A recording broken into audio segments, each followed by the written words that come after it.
মানসিক চাপ সহ্য করতে না পেরেই সুসাইড করার সিদ্ধান্ত নিল বাবিল। ওদিকে কান্নায় ভেঙে পড়ল মিঠিল। হ্যাঁ বন্ধুরা, এমনটাই দেখা যাবে। তাই সম্পূর্ণ জানতে ভিডিওটিতে লাইক দিয়ে চ্যানেলটি সাবস্ক্রাইব করে দেখতে থাকুন। গল্পের শুরুতেই দেখা যাবে কমলিনী বাবিলকে বলে, প্রভাবিত করেছিল মানে? তুমি তো আর কোনো বাচ্চা ছেলে নও যে তোমাকে কেউ কি কিছু বলবে আর তুমি তার ওপরই ঝুঁকে পড়বে। এরকমটা তো নয় বাবিল। তোমার জন্য আমার মাথাটা পুরো হিট হয়ে গেল। আমি না বুঝতে পারছি না কি বলবো। তুমি এরকম একটা কাজ কি করে করলে? কি করে? তখন বাবিল কিছুই বলে না। তারপরে কমলিনী বলে, আর শোন বাবিল, এবার তো বিয়ে ছাড়া তো আর কোনো পথ নেই। মেয়েটা যখন চাইছে বাচ্চাটাকে রাখতে, তাহলে আমাদের কিছু বলার নেই। আর আমিও চাইব না যে বাচ্চাটা এ দুনিয়ায় না আসুক। একবারও যদি মনে মনেও ভেবে থাকি, তার জন্য যেন আমাকে ক্ষমা করে দেয় ঠাকুর। এখন একটাই উপায়, তোমাকে ওই মেয়েটাকে বিয়ে করতে হবে। তুমি আমার সব স্বপ্ন ভেঙে চুরমার করে দিলে বাবিল, সব স্বপ্ন। তখন বাবিল বলে, আমি পারব না। তখন মিঠিল বলে, কাকিমা, তাহলে আমি কোয়েলকে জানিয়ে দেব। ও না হয় বাবা মাকে নিয়ে এখানে আসবে। আর তোমাদেরকেও তো কোয়েলকে দেখতে হবে, তাই না? তাই যত তাড়াতাড়ি সম্ভব ওদের সঙ্গে কথা বলে নাও। তখন কমলিনী বলে, আমি আর কি বলবো, আমার তো কিছু বলার নেই। যেমন মেহমানরা আসে তেমন না হয় আসুক ওরা, এসে এখান থেকে কথা বলে যাক। তবে এসবের মধ্যে আমি থাকতে চাই না। তখন বাবিল বলে, প্লিজ আমার সঙ্গে এরকম অন্যায়টা করো না। আমি পারবো না আমি। না হয় একটা ভুল করেছি মিঠিল, সেজন্য তুই আমাকে ক্ষমা করবি না? তখন নূতন বলে, আচ্ছা বাবিল, তোমার কি মনে হয় এই ভুলটা কি ক্ষমা করার মতো? এই জায়গায় যদি মিঠিল এরকম একটা কাজ করত, তুমি পারতে ওকে ক্ষমা করতে? তখন বাবিল বলে, হ্যাঁ, আমি পারতাম ক্ষমা করতে। কারণ ভালোবাসার মধ্যে ভুল ত্রুটি এগুলো কিছু ম্যাটার করে না। ভালোবাসার মধ্যে যদি ক্ষমাই না করা যায়, তাহলে সেটা ভালোবাসা থাকলো কি করে? তখন মিঠিল বলে, হ্যাঁ, আমাদের মধ্যে কোনো ভালোবাসা নেই। তোমার আর আমার মধ্যে কোনোদিনও কোনো ভালোবাসা ছিলই না। যদি থাকতো, তুমি এরকম একটা কাজ করতে পারতে না বাবিল। এখন তোমার আর আমার মধ্যে কোনো ভালোবাসা নেই, আর কোনোদিন ছিলও না। হয়েছে এবার খুশি? এবার অন্তত কোয়েলকে বিয়ে করে সবকিছু দায়িত্ব নাও, তুমি মেনে নাও কোয়েলকে। আমি না এসবের মধ্যে আর থাকতে পারছি না। তুমি আমাকে দিনের পর দিন অ্যাভয়েড করেছ, ঠকিয়েছ। সেটা বাড়ির সবাই দেখেছে না? তাহলে কেন বলছো এসব কথাগুলো? তখন কমলিনী বলে, শোনো, তুমি না একটু এসব কিছু সামলে নিও। আমি না এসবের মধ্যে থাকতে পারবো না। তোমাকে তো আমি বললাম যে তোমার অনেক স্টেজ হয়ে যাচ্ছে। এবার না হয় আরেকটু নিও, কিন্তু ওই কোয়েলরা আসলে তুমি ওদের সঙ্গে কথা বলো। আমি না ওদের সঙ্গে কথা বলতে পারবো না। আমাকে প্লিজ এসবের মধ্যে ডেকো না। আমি না এসব সহ্য করতে পারবো না, সত্যি কথা। তখনই বাবিল বলে, আমিও সহ্য করতে পারছি না। আমি সহ্য করতে পারছি না। এসব কিছু আমি নিতে পারছি না। আমি মরে গেলে তুই শান্তি পাবি তো মিঠিল? তুই অন্তত শান্তিতে থাকিস। তখন মিঠিল বলে, শোনো বাবিল, এসব ইমোশনাল কথাবার্তা না আমাকে শুনিও না।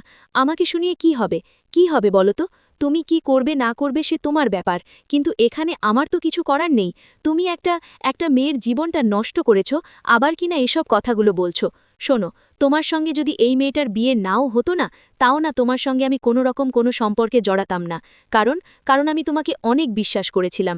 আমার স্বপ্ন জোরে তো তুমিই ছিলে। কিন্তু তুমি কি করেছ? তুমি আমাকে ঠকিয়েছ।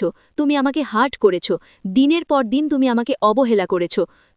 তখন বাবিল বলে, হ্যাঁ, আমি ওই মেয়েটাকে বোঝানোর অনেক চেষ্টা করেছি। কোয়েলকে অনেক বোঝাতে চেয়েছি, কিন্তু কোয়েল বোঝেনি। দুজনের সম্মতিতে এই কাজটা হয়েছিল, ঠিক আছে? কিন্তু ও প্রেগনেন্ট হওয়াতেই এখন বিয়ের কথা আসছে, না হলে আগে বিয়ের কথা আসেনি বিয়ের কথা। তখন মিঠিল বলে, বাহ, খুব ভালো কথা। আমার সঙ্গে রিলেশনে থেকেও অন্য একটা মেয়ের সঙ্গে এসব করতে পারলে কি করে?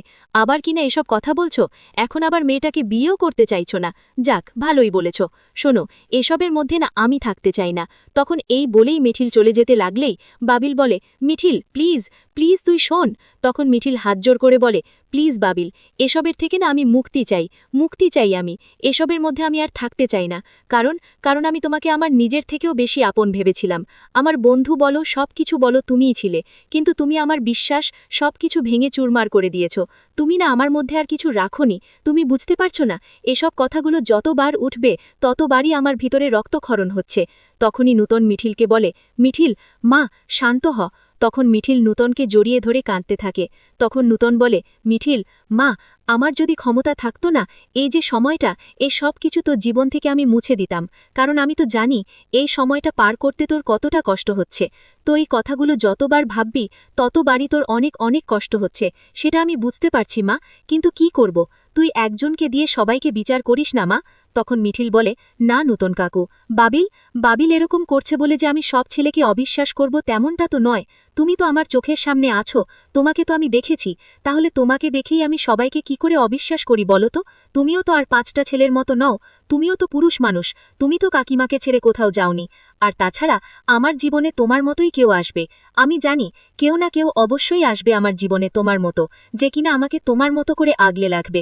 তারপরে এই জেনারেশনকে পেরেছি। তখনই অয়েন্দিলা বলে, তুমি বর্ষাকে ফিরিয়ে আনতে চাও ঠিক আছে, কিন্তু ওকে আগে থেকে সাবধান করে দেবে, ও যেন আগের মতো কোনো ঝামেলা করার চেষ্টাও না করে। তখন বুবলাই বলে, হ্যাঁ পিসেমশাইলা, উনি ঠিক বলে দেব। তখন কুর্চি বলে, বর্ষা যদি আবারও তোমার মাকে কোনো অপমান করার চেষ্টা করে না, তাহলে কিন্তু আমরা ছেড়ে দেব না। তখন বুবলাই বলে, পিসিমণি, আমি সবার আগে ওকে ছেড়ে দেব না, কারণ এই বুবলাই না আর আগের মতো নেই, তাই আমি ওকে সাবধান করে দেব। তখনই কিষাণু বলে, আমার না আপনাদের সঙ্গে একটা কথা আছে, আসলে সবারই এখানে আছে তো, তাই আমি ভাবলাম যে আমি এখানেই কথাটা বলি। আরেকবার বলেছি, তারপরে মনে হচ্ছে এখন বলাটা দরকার। তখন নূতন বলে, কি হয়েছে কিষাণু, কিছু হয়েছে বলো। তখন কমলিনী বলে, কি হয়েছে বাবা, তোমার কাজের জায়গায় কোনো ঝামেলা হয়েছে বা কিছু হয়েছে? তখন কিষাণু বলে, না না আন্টি, ওরকম কিছু না, আসলে আপনাদেরকে তো আমি বলেছিলাম যে মিঠিকে আমি বিয়ে করতে চাই, তাই এখন যখন সবাই এখানে আছে, তাই আমি আরেকবার সবার সামনে বলে দিতে চাই যে আমি যত তাড়াতাড়ি সম্ভব মিঠিকে বিয়েটা করে নিতে চাইছি। তখন তো মিঠি কিষাণুর দিকে তাকিয়ে থাকে, ওইদিকে কমলিনী খুব খুশি হয়ে যায়। তখন নূতন বলে, দেখো কিষাণু, আমাদের তো আর এটাতে কোনো আপত্তি নেই, আমরা তো জানিয়ে দিয়েছি তুমি যা চাও তাই হবে। তখন কমলিনী বলে, হ্যাঁ বাবা, এটাতে আমাদের তো কোনো আপত্তি নেই, শুধুমাত্র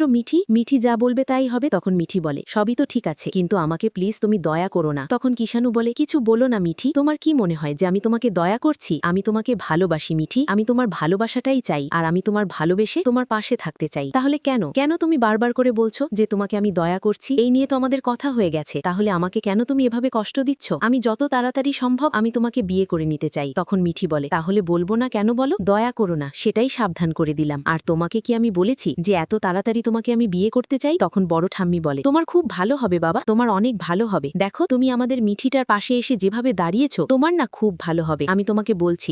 তখন কিষাণু বলে, হ্যাঁ আন্টি, তাই আপনাদেরকে আমি বলে রাখলাম। তখন কমলিনী বলে, আচ্ছা কিষাণু, তুমি যেরকম ভাবে বলবে ওরকম ভাবেই হবে বাবা, তবে তোমার বাবা মাকে একটু নিয়ে এসো, বা আমরা বললে আমরাও যাব, ওনাদের সঙ্গে তো কথা বলতে হবে, তারপরে না হয় বিয়ে দিনক্ষণ ঠিক করতে হবে, তাই না? তাই ওনাদের সঙ্গেও তো কথা বলা জরুরি। তখন কিষাণু বলে, ঠিক আছে, আমি বরং বাবা মাকে নিয়ে আসবো, তারপরে না হয় ওনাদের সঙ্গে কথা বলবেন। তখন মিঠি বলে, ওনারা সবাই জানে আমার ব্যাপারে। তো বন্ধুরা, কেমন লাগলো আজকের আপডেট? কমেন্ট